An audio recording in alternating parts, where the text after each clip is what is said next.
சுவாமியே சரணமையப்பா. சபரிமலையில் இருந்து 88 கிலோமீட்டர் தூரத்தில் திருவனந்தபுரத்தையும் கோட்டயத்தையும் இணைக்கும் பாதையில் அமைந்துள்ளது பந்தளம்.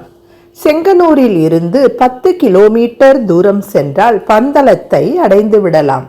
பந்தளம் வலிய கோயிக்கல் கோயில் என்பது பந்தளம் அரச குடும்பத்தினரின் குடும்ப கோயிலாகும். மகர விளக்கு காலத்தில் லட்சக்கணக்கான பக்தர்கள் இங்கு ஐயப்ப தரிசனம் செய்ய வருகின்றனர். இந்த கோவில் பந்தள மன்னன் ராஜசேகர பாண்டியனால் கட்டப்பட்டது. இந்த கோவில் 3 ஏக்கர் நிலப்பரப்பில் பரந்து விரிந்துள்ளது. மன்னன் சபரிமலையிலிருந்து கொண்டு வந்த சால கிராமத்தை இங்கு சிலையாக வைத்து இன்றும் வழிபடுகிறார்கள். பந்தள அரண்மனை அச்சன்கோவில் ஆற்றின் அருகே அமைந்துள்ளது.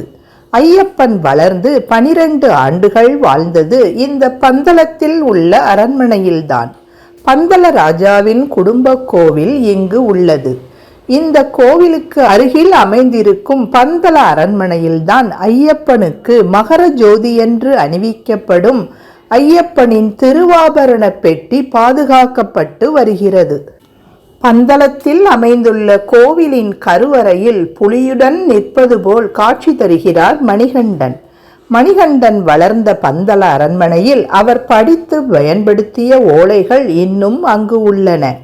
அங்குள்ள குளமானது ஐயப்பன் நீராடுவதற்காக ஏற்படுத்தப்பட்டதாகும்.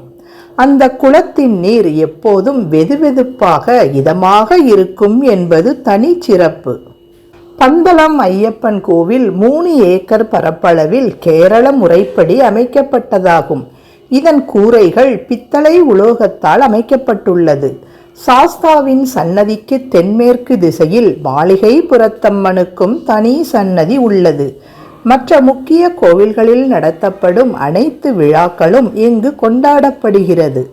சபரிமலையைப் போல இங்கும் சர்க்கரை பாயசம், அரவணை, உன்னியப்பம் ஆகியன பக்தர்களுக்கு பிரசாதமாக வழங்கப்படுகிறது. சபரிமலை ஐயப்பனின் திருமேனிக்கு அணிவிக்கும் இரத்ன மகுடம், நூபுரம், ஆரம், கடகம், அங்குளியங்கள், பதக்கம் ஆகியன ஒரு பெட்டியிலும், மாளிகை புரத்தம்மனுக்கு அணிவிக்க வேண்டிய ஆபரணங்கள் மற்றொரு பெட்டியிலும் தை முதல் நாள் பிற்பகலில் சபரிபீடம் வந்தடையும். பந்தள அரண்மனை துவங்கி சபரிமலை வரை திருவாபரண பெட்டி வரும்போது கருடன் வட்டமிட்டபடி தொடர்ந்து வரும் அதிசய நிகழ்வு இன்றளவும் நடைபெறுகின்றது. பந்தளம் வலிய கோயிக்கல் கோவில் சென்று சுவாமி ஐயப்பனை தரிசித்து நம் வாழ்வில் சகல ஐஸ்வர்யங்களையும் பெறுவோமாக.